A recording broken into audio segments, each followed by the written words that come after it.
Support and Development team. My area is the KA1 mobility for the vet sector. So it's for the further education sector, and it's focusing on learners and staff travelling to other European countries to exchange expertise and best practice. My lovely colleague Ellie, I think some of you will be familiar with her already. She works on the languages aspect, so everything to do with the European languages, the European Day of Languages, etc. as well. And we also have, we're delighted to have Dr. Britta C. Young. So she's going to be our main speaker today.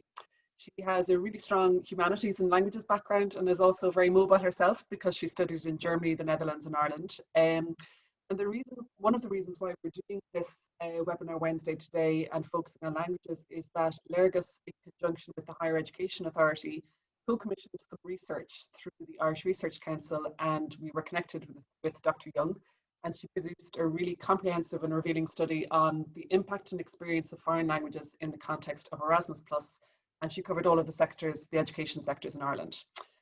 So today it's going to be a really interactive session, so we'd really welcome your input, and we want to widen our understanding of Erasmus+ by looking at things like participants' personal experiences of language learning with particular emphasis on the school education and vet sectors. So we have a few little housekeeping rules. So one of them is we'd be delighted if you kept your voice recorder on mute, but please feel free to leave your cameras on. We were having a chat earlier on and saying sometimes it feels like we're talking into a void when you can't see any people. So if you'd like to leave your cameras on, you're certainly more than welcome to. But we do also have to let you know that this session is being recorded. We have a number of attendees today, but we also had notification from a number of others that they couldn't make it and they'd like to still participate by viewing it and recording afterwards. So we're going to be doing that too. One other thing that we have, it's unusual that we say, please take out your phones during a session. Usually we're asking people to take their phones away and not to use them. But as part of today's interactive session, we're looking to use a tool called Menti. So if you can take out your phones, it's www.menti.com. So it's M as in Mike, ENTI.com. And you're going to be prompted to enter a code. So we'll give you a minute to pull out your phones, which I'm sure you've stashed away, and now we're asking you to pull them out again.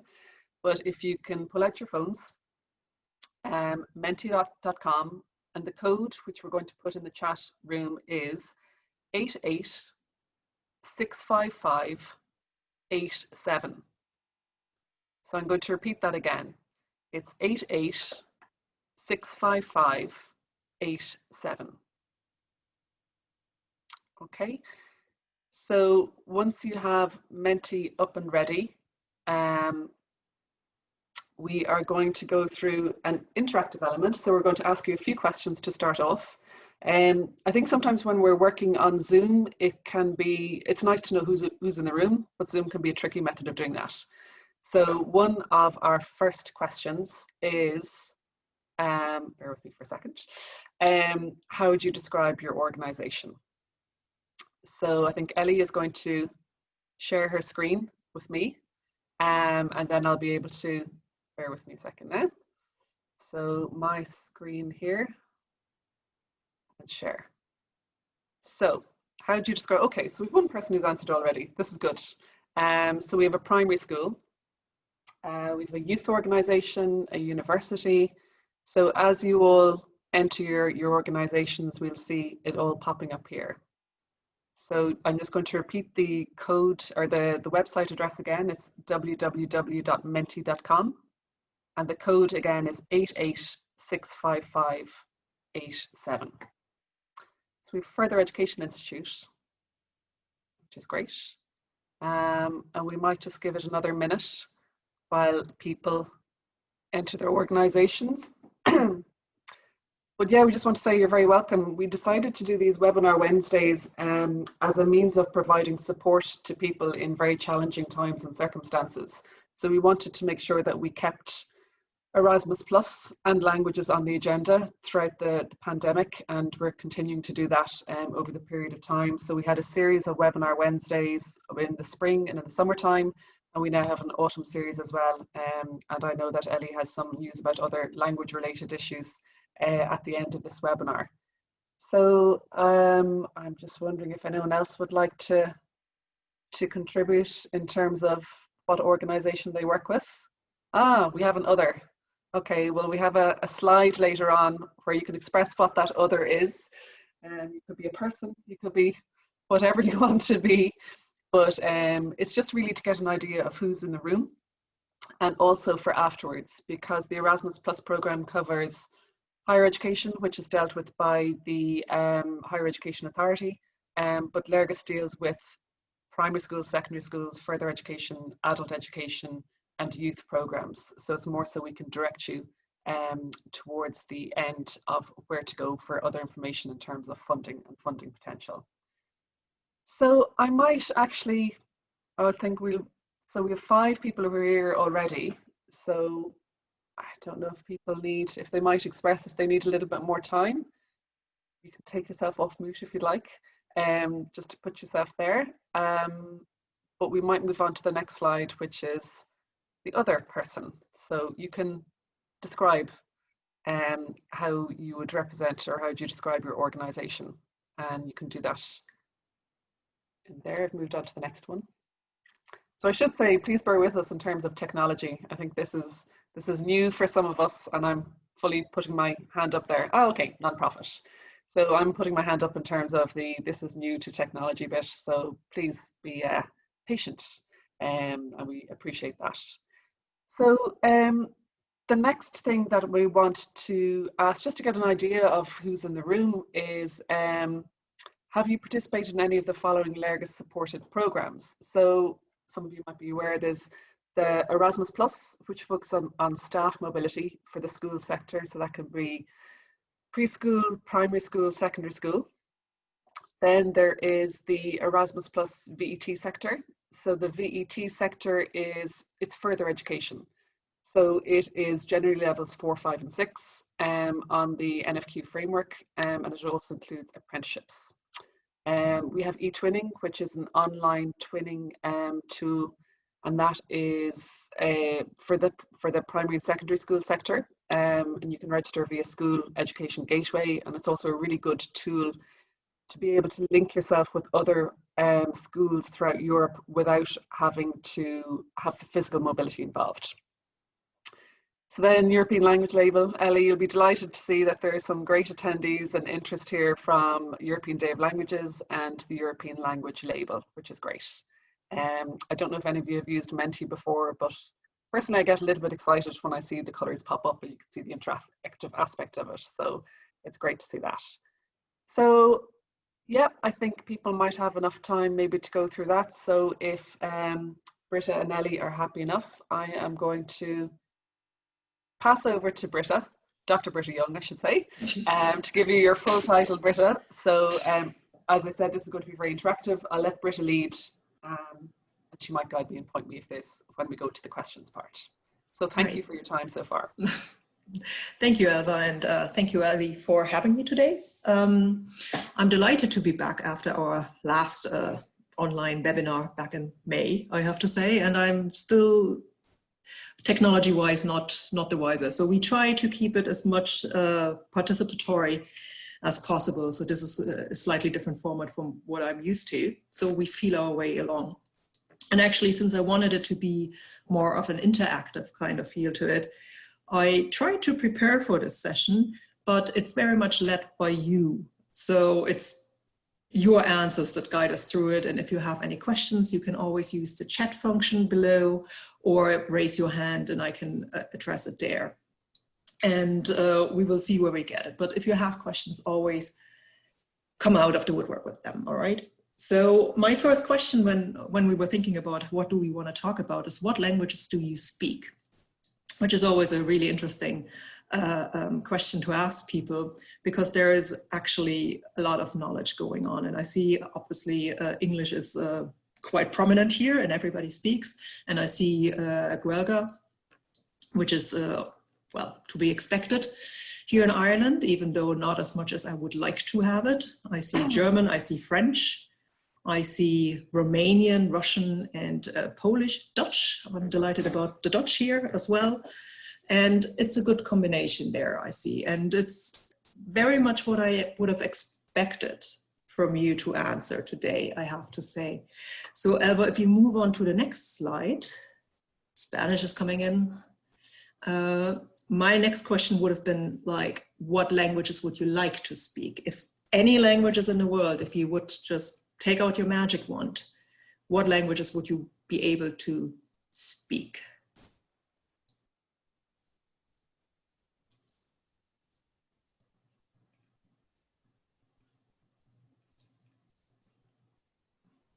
No languages. Ah, there, Spanish, Mandarin, French, Chinese, yeah. Latin, oh, that's French. Japanese, I see coming in. Oh, Maori, nice. That's an answer I didn't expect. Vietnamese, Greek. That's really, what is that, Greek? No, Latin, Irish. Irish coming in as well. Yeah, I'm definitely on the Irish one. I would love to speak that.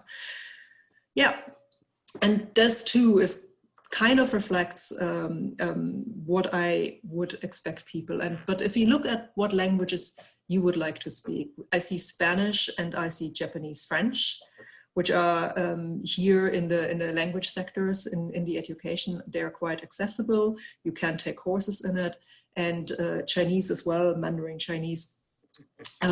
These are languages that have a huge linguistic capital in terms. I mean, these are what we commonly refer to as world languages. You know, it's a lot of people speak them, and very often in the context of commerce, economics, but also in cultural context. So these are quite prominent.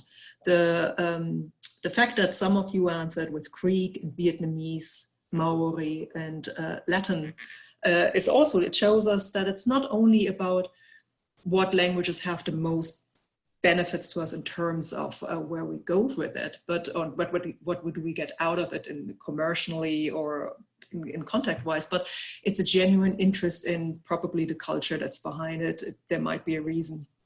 And as Elva already said, I conducted a study that was co-commissioned by Léargas, and I asked the same question in that study to my participants, and I had really interesting answers there. Some of them were answering, I would like to know Yiddish, because like a minority language, or Kala Sihut, I think. Sorry, that's one of the native heritage languages in Greenland. I had to look that one particularly up, but there's such a rich kind of environment, and people take notice of languages or get an interest in languages for a variety of reasons. Obviously, we are bound by the time we have and by the resources we have. Financially, we are all busy people, and taking or learning a language takes time, as we all know, or most of us will know from our own experience. So I was looking at where we are with our language learning. As you might be aware, the Irish government has a foreign language strategy, released the Languages Connect strategy, which seeks to increase language competences in Ireland in the next 10 years. And the study I conducted for Léargas and the HEA basically is situated in the wider context of this strategy. It looks at what role Erasmus Plus plays within this strategy, or can play within this strategy. And it also looks at and assesses basically what the general language attitude is in Ireland towards language learning. And what is quite original about this study is that it's a comprehensive study in that it looks at all education sectors. Frequently, particularly when we talk about Erasmus+, a lot of studies have been conducted in the context of higher education, because that's just the sector where, particularly when we talk about students, the mobilities last the longest. Students go for a whole semester or a year, while in the other sectors, there are significantly shorter mobilities. So the research in this area has not been conducted in terms of language acquisition as much, like in how much the students or learners benefit from these kind of things. The aspect, the reason why I was also looking at attitudes, general attitudes towards language learning in this context is important, because our previous experiences very much shape where we are going, on how we are reacting towards other languages and the learning of it. Like, are we more open to it, or are we more closed off? Are we more on the defense? And all these kind of things. So I was looking at that. And the study, which you can access on the Léargas homepage in the resource section, actually consists of a combination of qualitative and quantitative data. So I conducted a nationwide survey across the education sector, all education sectors, everybody who went on an Erasmus exchange or who was planning to do so in the immediate future could answer these questions. And I received 609 responses from people, and then I conducted 19 in-depth interviews with participants and administrators from the relevant sectors with whom I talked about their personal lived experiences with Erasmus. So this is the study, and there is a lot of data in it, and we will look at it. So if we move on to the next slide. What are the most popular languages taught in your organization? So if you move there, we will see what we get. English.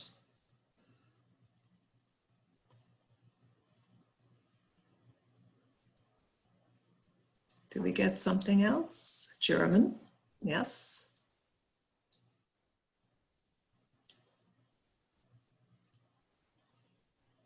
French, yes. Oh, Japanese, Italian, Irish, Italian, Guelga.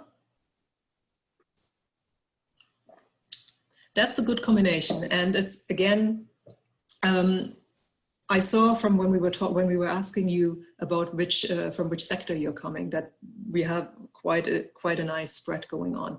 Obviously, English is quite important in language acquisition for the so-called New Irish for migrants coming in, or international students or international learners who have. But it's also to bring people on a certain level in their language usage to participate and get them where they need to be to fulfill their full potential. French, German, Spanish, Italian, the classical languages in secondary education. Japanese more recently as well, as it has been added with the initiatives lately in the past years, and Guelga. And yeah, these very much stem from the whole education sector. It's very much the conventional traditional languages moving forward. And this very much, again, reflects where we are coming from, or the results I got in this study. So if we move on to with the slides, what are the main challenges in language learning in Ireland today, do you think? And this is where we are getting to the really interesting and nitty-gritty bits.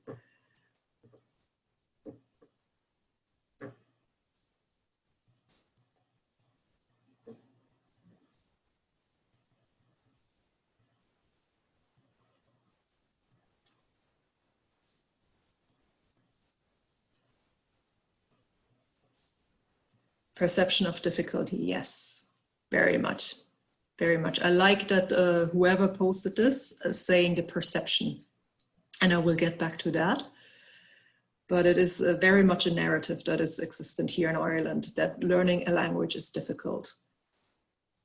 English as a lingua franca, yes. Lack of motivation, absolutely. I can, yes. Perception, attitude, PR.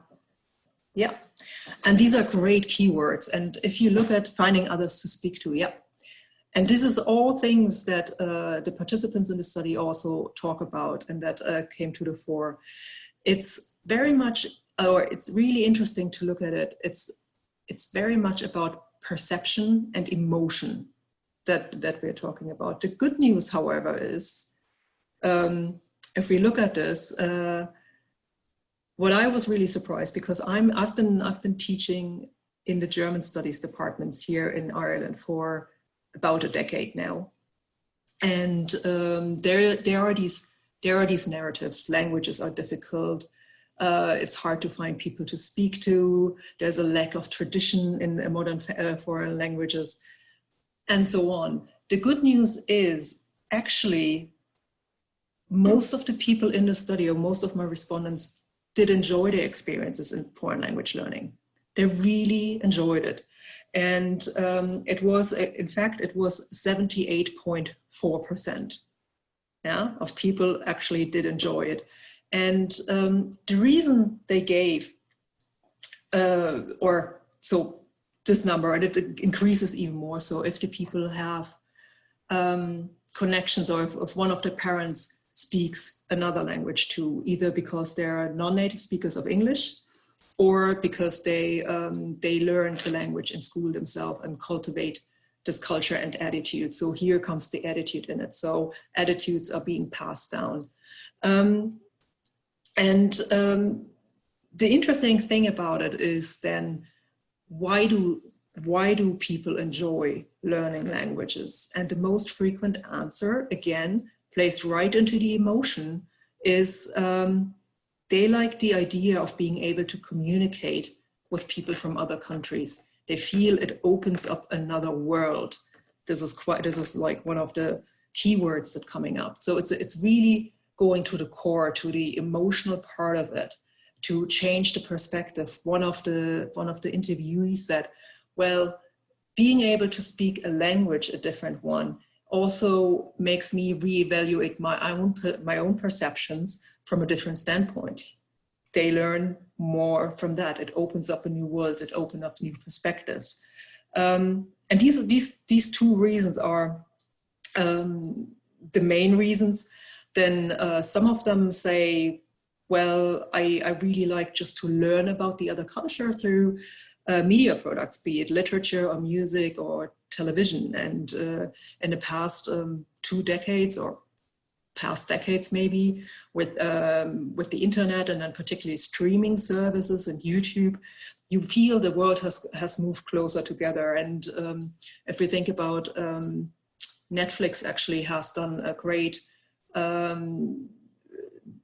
service in that it now incorporates also other language productions more, and really pushes it forward. So people suddenly have access to media in a different language, and that's what they engage with then. And then there are like 10% of participants in the study who did say they really enjoy engaging with the grammar and the underlying structure of a language, but they are by far a minority. And then if we flip this question and think about, so why, when I asked them about why did you not enjoy it, it's like the majority said they thought the grammar was too challenging. They feel it's not grammar in secondary or in school education is not valued, it's not taught properly. And it's really an interesting concept for me, as I didn't go through the Irish education system in primary and secondary education. But it's in Germany, where I'm from, Latin, because I remember somebody said Latin here is a language they would like to be able to speak. I had 8 years of Latin in school as my second language, and I don't speak any Latin, but what it did give me is a fundamental understanding of grammar and how to construct languages, which is a great tool to move forward. So that's what really helped me to access other languages. It's a key, basically, moving forward. And this is what they seem to be missing in it, this key, this transferable skill. And then the next reason they didn't enjoy it is because they feel intimidated. Again, it's the emotional aspect, intimidated to speak it in front of their peers. They're afraid to embarrass themselves, to not to engage with the language. They're not what they perceive as proficient in. And a similar amount of people answered that they were not, that they didn't enjoy either the teacher or the way it was being taught. Again, the emotional aspect, it's a perception, it plays really in there. And then another reason is the slow progress, because learning a language takes time. It takes to make a lot of mistakes, and it just takes continuous assessment. I'm still learning English. Every day I'm going on. There's still things I don't know there, and I'm moving forward. So we need to think about these kind of things. What else do we have here in the word cloud? PR. Yes, definitely. It's just, as I said, there's this pervasive narrative that the Irish are just not good at learning languages. Yeah, if we really buy into that, you know, there's no point in actually engaging with it, because, well, we all know we are not good at this. So this is something, a perception that needs to be shifted, and we can all work toward. English as a lingua franca, that's the big one. There is a perception in English native speaking countries, it's not only Ireland, but in general, that English is enough. And again, when I was talking to my interviewees about it, they really encountered language barriers, because people in countries that they thought would be quite good in English did not speak sufficient English for them to interact with. They were really surprised by it. And the reason why people don't speak English can be manifold. It can be a generational issue.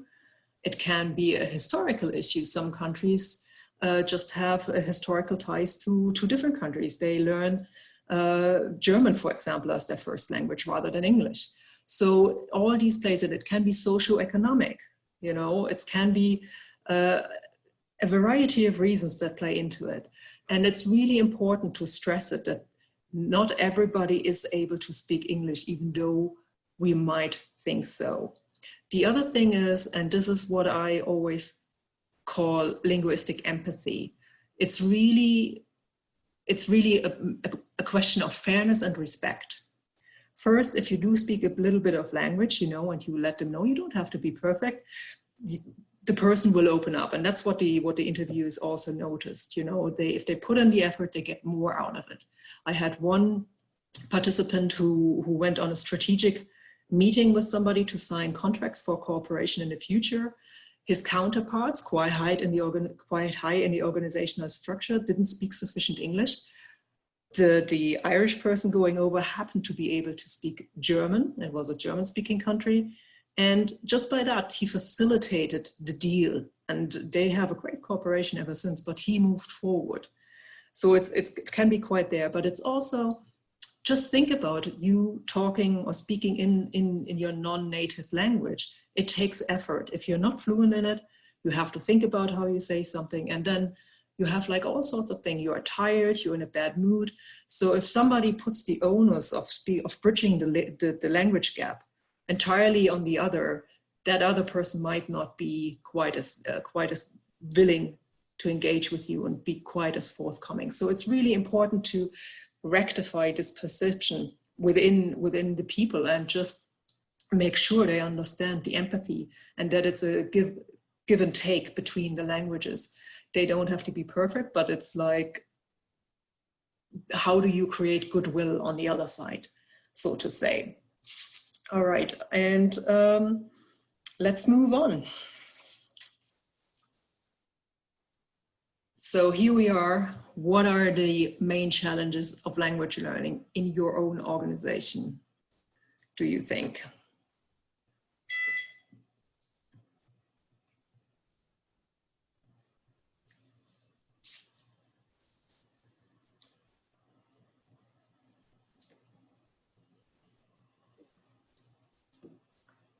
Or don't you have any challenges? Everything is going smoothly.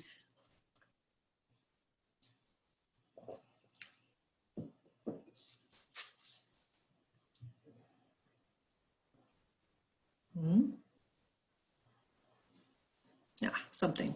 Other topics take, yeah, precedence. Yes, definitely.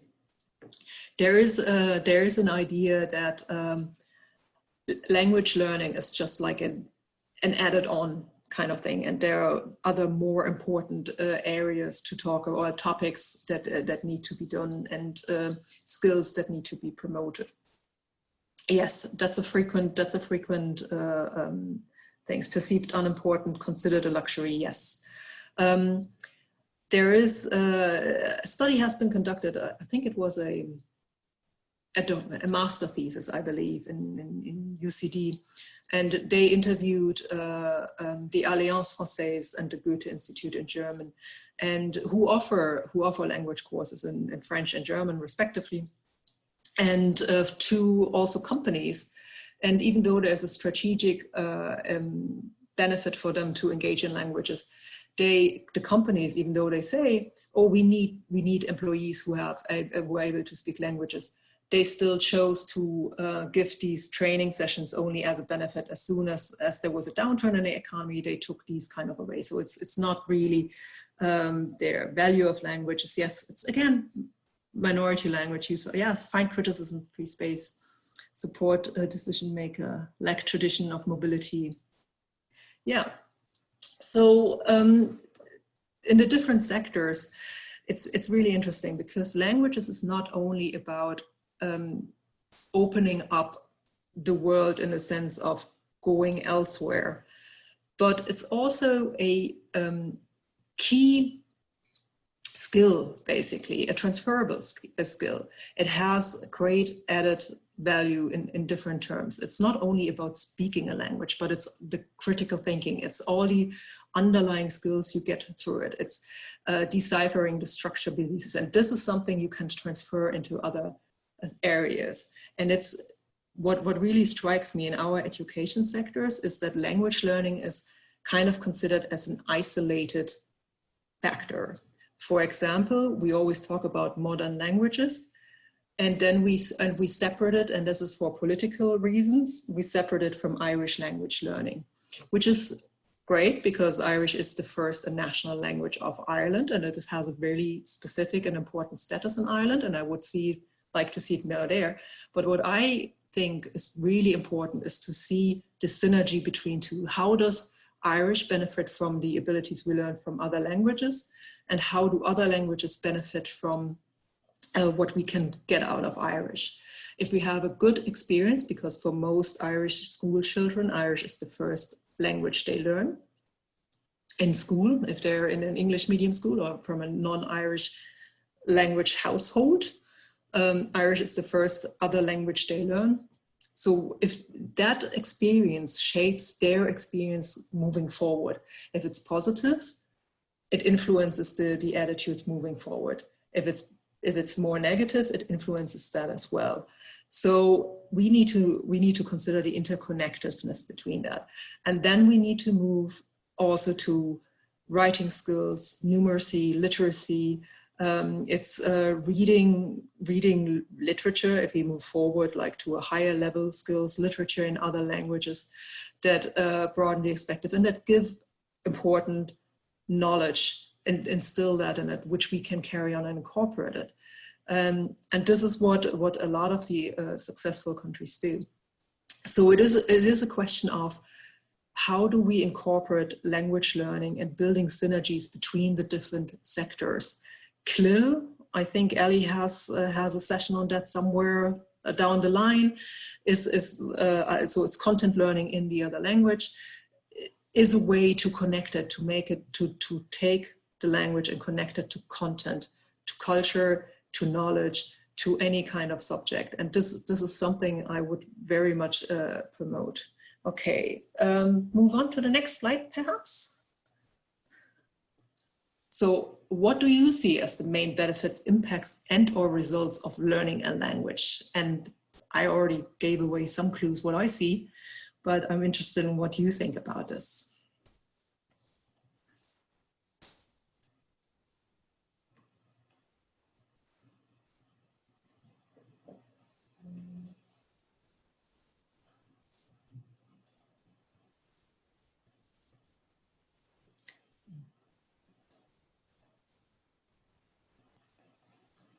Everybody's typing away on their phone. God, I don't expect an essay.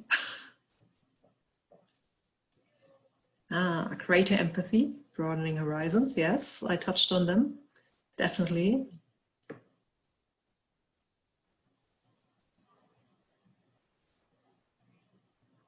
Intercultural skills, international respect. Yes, confidence. That's a big one. Confidence, definitely.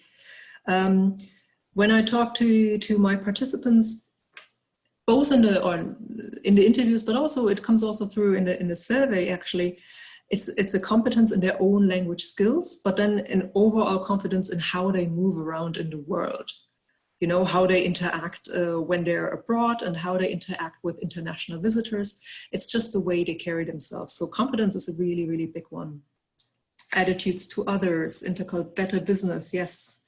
Communication skills, definitely. If you're aware how other languages, and this is a linguistic transfer, a language transfer. Very often, I had conversations with native English speakers who went abroad on an Erasmus Plus mobility, for example, and they were, I was staying there in this group, and it was quite an international group, and they all spoke English, but I had some disconnect because they all seemed to understand each other quite well. And I struggled at times because there is something nowadays called Euro English, because continental Europeans, due to the location and the border crossing that's happening there, are quite familiar with speech patterns or grammar or proverbs that are being directly translated. They are being transferred into this English, and they just bridge the gap. They know where it comes from, where this perceived mistakes come from, and then they interact with it. While if you don't speak a language, you don't have that. You don't know why this person says something the way they do and what it actually means, so to say. Broadening our self-awareness, yes. Communicate, greater empathy, relationships, yes. Self-assurance, flexibility. Again, that plays also in it. Employment prospects, it's a very big one.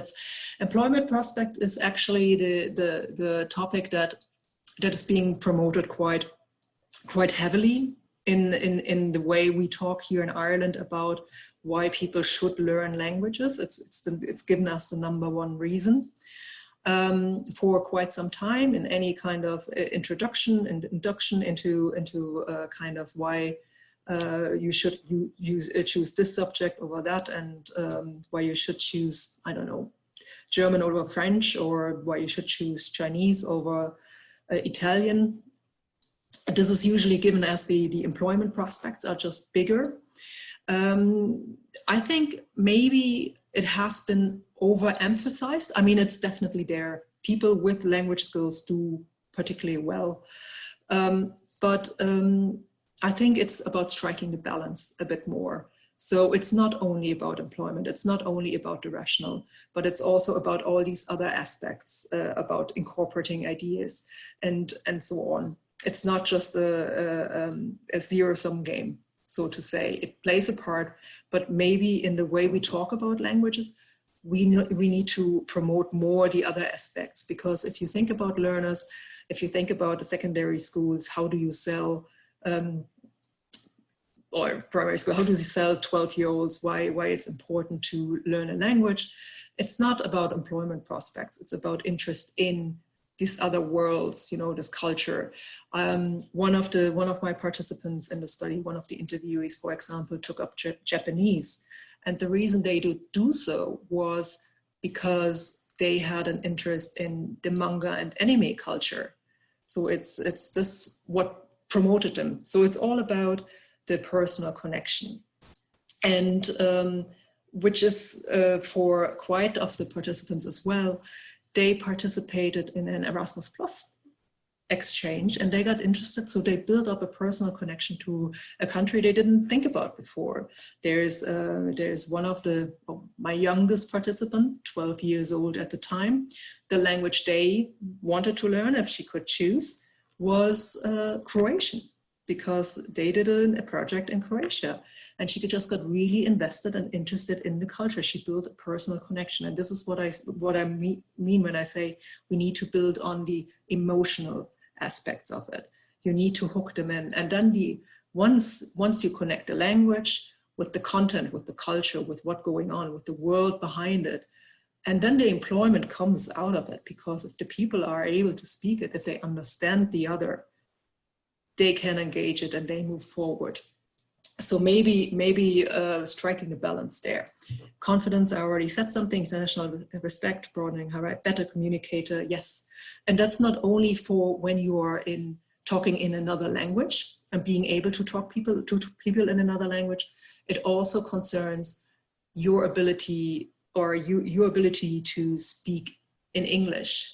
You're a better communicator in your own native language as well, because you gained this empathy towards the other, whether they might not be native speakers of English, but also so you consider, so how do you express it? How does the other person follow? But also you learn how to still to boil it down to the important thing and how to get your point across. You have a greater repertoire, so to say, at talking about things. Yes, leaving ethnocentrism. Yes, that's a really big one. It plays into the empathy. It broadens the horizons. Yeah, absolutely. And this is really something that if you take a look at the study that will comes out there. I want to add this leaving ethnocentrism. I want to add to that, it's also a way to assess your own cultural identity, for example, and how people interact with it. There was a youth group I talked to a youth group here, and they had an exchange to Romania, quite interestingly. And so the Irish youth and the Romanian young people, they were interacting in there. It was a week-long stay. And they were talking about, the primary goal of this exchange was talking about employment and how to prepare yourself for the workplace and how to get there and how to work on your CV and conduct yourself in interviews and all these kind of things. But they also had these cultural aspects of it. And the Irish young people, very like in being confronted with the Romanians, started to reassess their own relationship, because the Romanians could just not understand why the Irish young people did not speak Irish, even though it was their national language. So while the Romanians naturally spoke Romanian, but they historically being in the Soviet Union. So there is a really huge pride in the way they relate to their national identity and to their language, and they just could not understand it. And they put the question forward, and seemingly it was a really emotional session they had about this. And the Irish young people started to think about how they relate to their own identity, how they relate to their Irish language and what it means, and started to actually engage more with it. So it's a reassessment. They looked at the history behind it, where it comes from and how they relate to it. And they started feeling prouder about being Irish and what it means to be Irish and what the language means. So going out there actually has an effect on how you value yourself and how you see yourself. Okay, I think we move to the last question. So, what supports would assist you in undertaking an Erasmus placement for your learners or staff? And this is a big question, because we all want you to go out more and engage more with Erasmus+. So what is a way to get you out there and to do it? What do you need?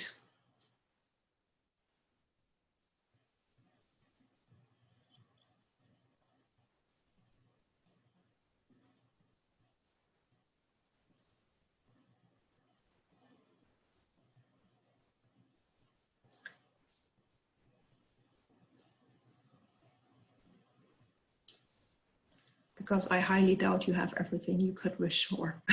There's so many things, so many supports one could have and one would wish for. Help with application, yes, that's a big one.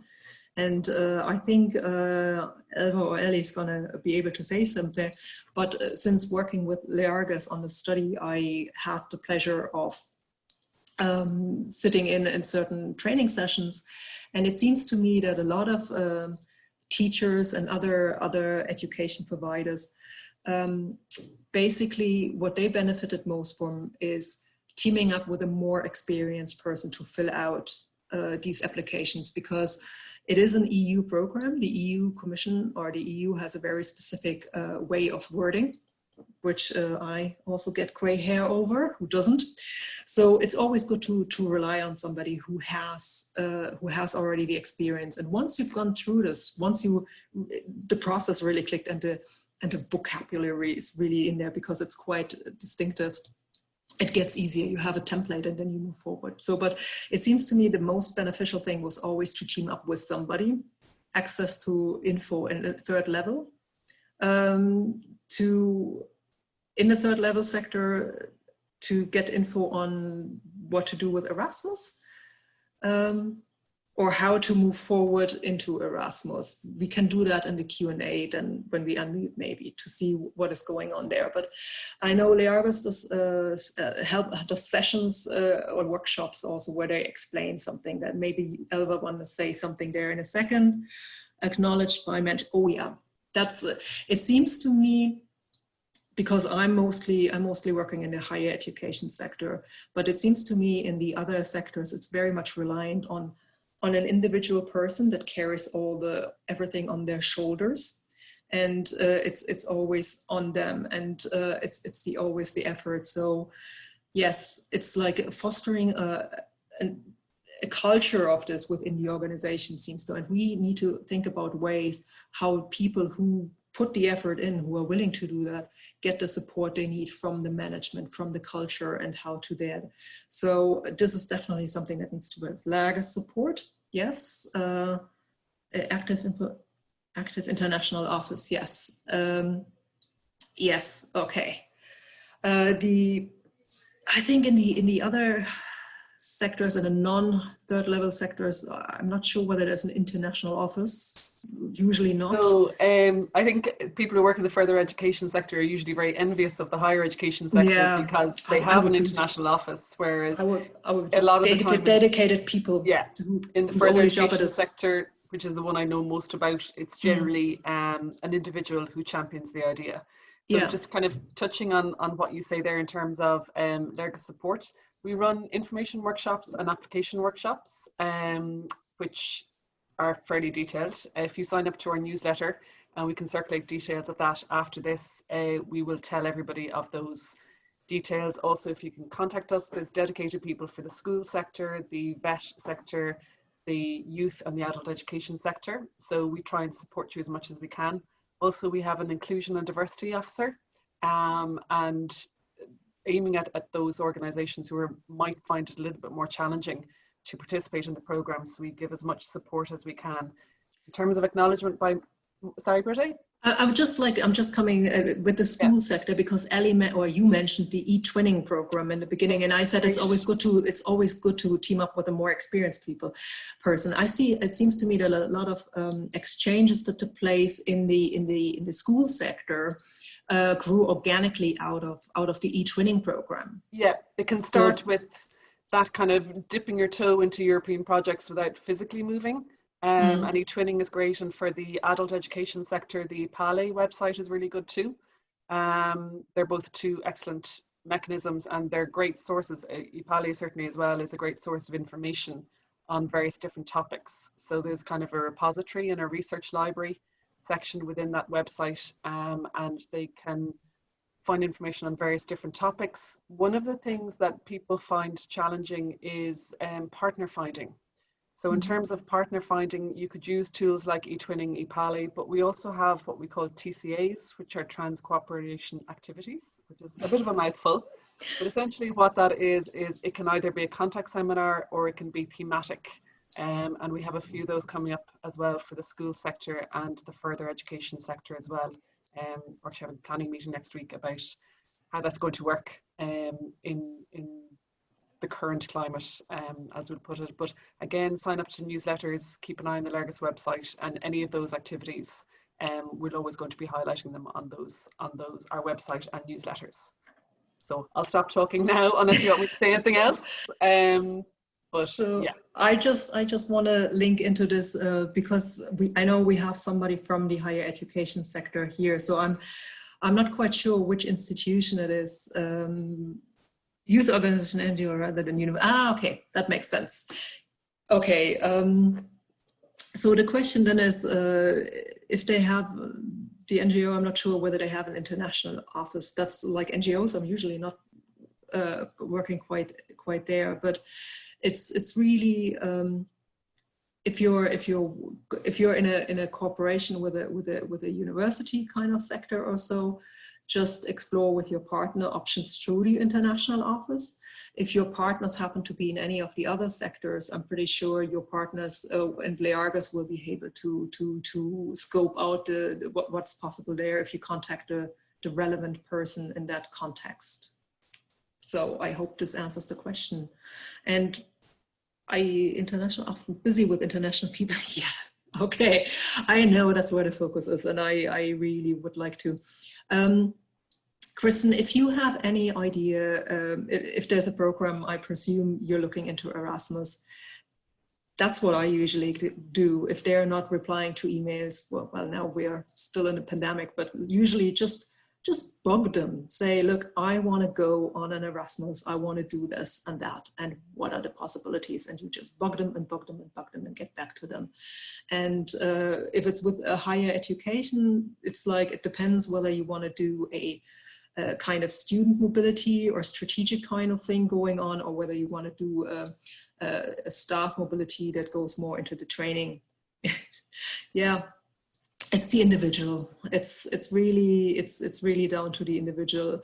It's attitudes, individuals. But honestly, I've met so many people in the higher education sector here in Ireland and also in the others, and everybody was usually quite gracious and helpful.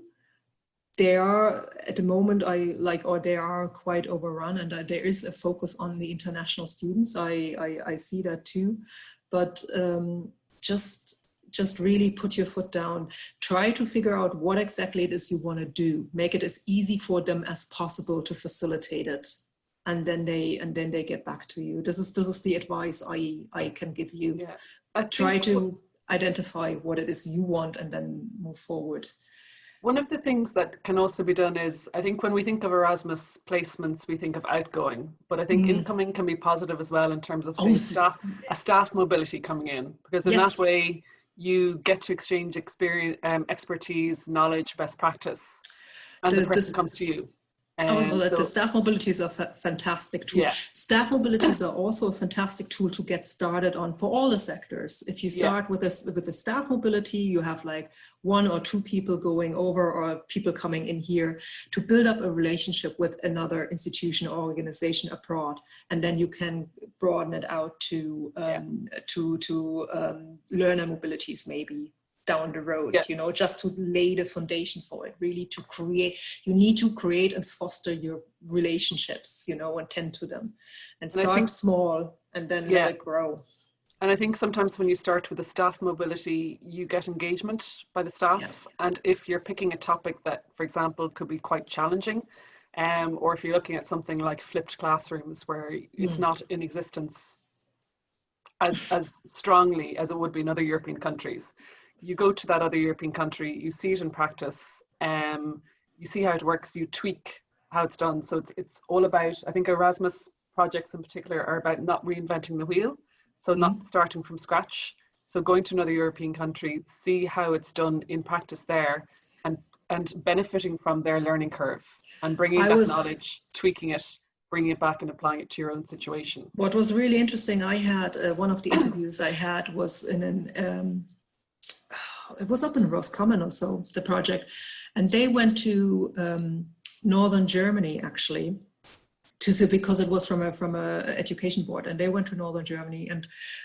had an exchange there to see how they in this particular town integrated immigrants or refugees into this kind of setting there, like educationally, and how they facilitated that, and they just engaged with that and brought it back home to their little town in Ireland, you know, and it's about best practice. It's about getting a broader horizon, or widening the horizon, and getting a different perspective and learning from each other, you know. That's really just like, it might be a little thing. It's about learning back practice, and you don't, as Elva said, have to reinvent the wheel. It can be something small. It's really the exchange that's valued in there, and learning from each other and going there. And I think sometimes when you want to get support from management, it's about picking a topic that's close to their hearts. It always so if is. it's picking a topic or a challenge that will positively impact, and I speak mainly about the vet sector because that's the one I know most about, but if it's anything which is going to improve the management, the design, the delivery of vet provision, so as to enhance and make things easier within your organization, and also to enhance the profile of your organization.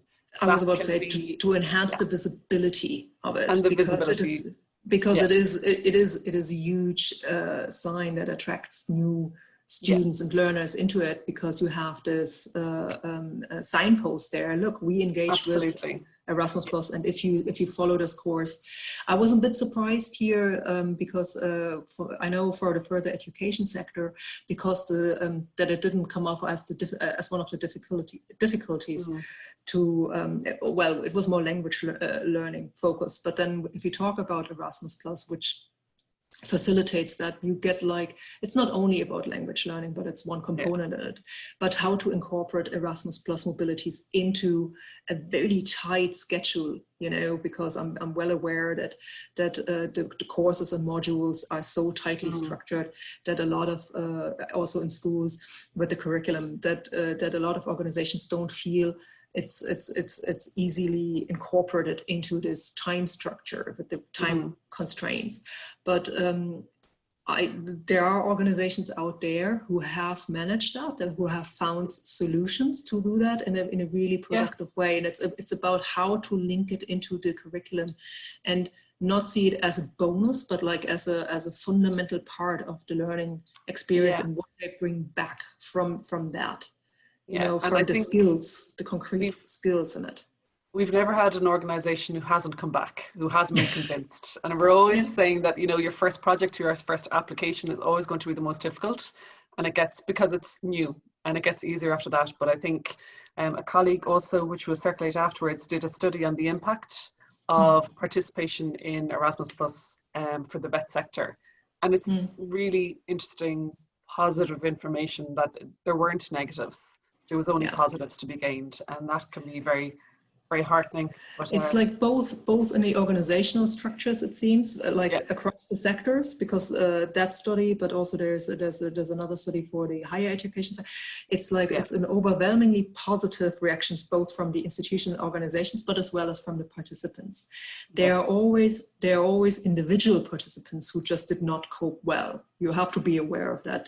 You know, that's a personal, but it's like the overwhelming people always find it extremely beneficial, and you see it in the results and where they move afterwards, and how they opened up, and where they're moving forwards in their career choices, and what they're doing, and there.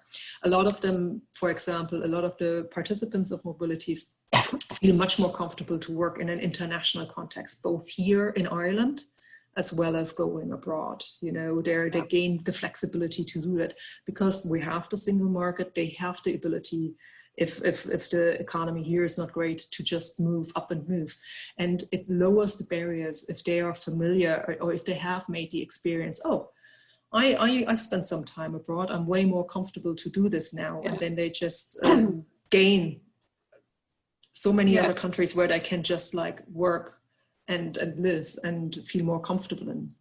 And I think one of the things that struck us was that while the VET program is about work placements, a lot of what we see in terms of impact is about personal development, confidence, big one. self-belief, and just, I mentioned it earlier on, broadening horizons, just in terms of somebody who may not have travelled outside of Ireland ever before in their life suddenly feels that there's a world of opportunity out there for them, which is great.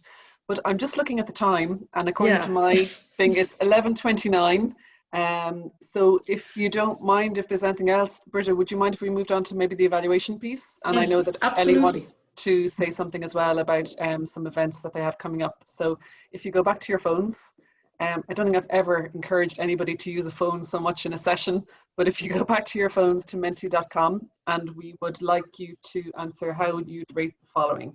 So the quality of program, hopefully these sliders work. Okay, they work here, but I'm not sure if they're going to work. This was one of the technical things that we were wondering about earlier on.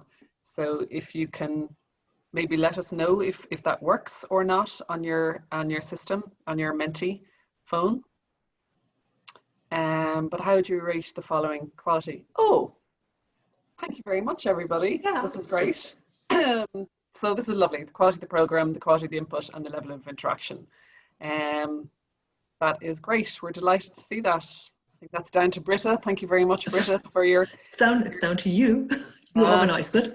No, I think you should claim the credit on this one now. We'll happily give you the credit on this one. So before anyone can give a lower mark, we're going to move swiftly along. And we're going to go to, what elements did you find most useful or interesting? So if you can just let us know what you found interesting.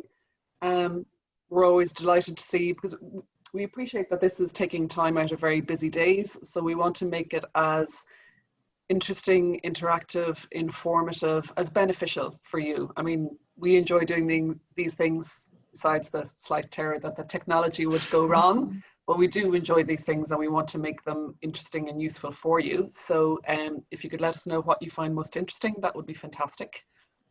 And it should be via word cloud.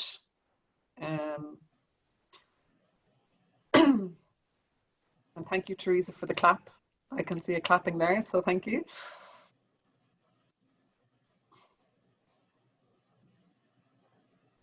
Exchange, yeah.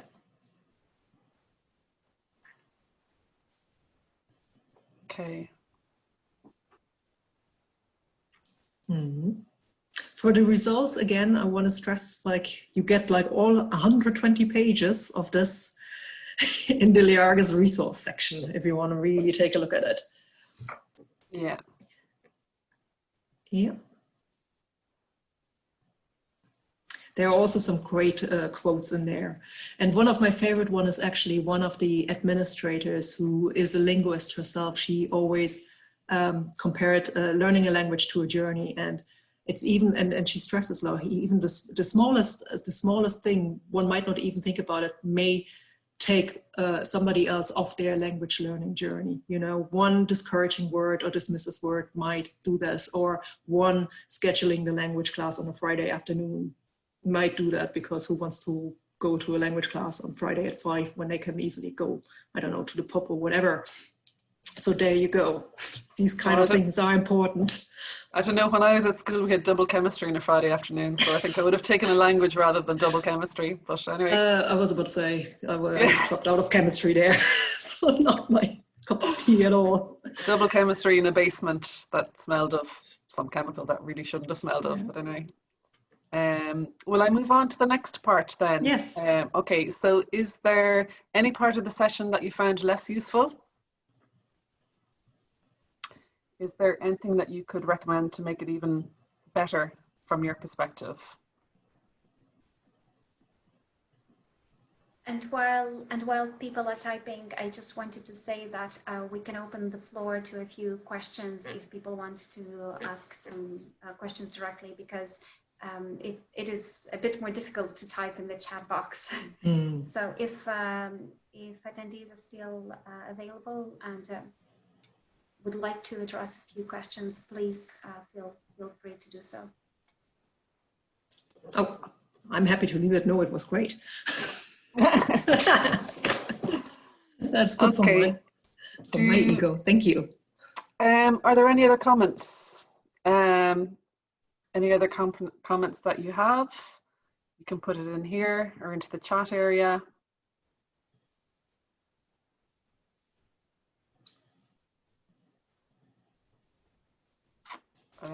You're very welcome. And as I said, we'll circulate, I think we'll circulate the impact study as well as your study, Britta. Thank you all. Fab. Nice.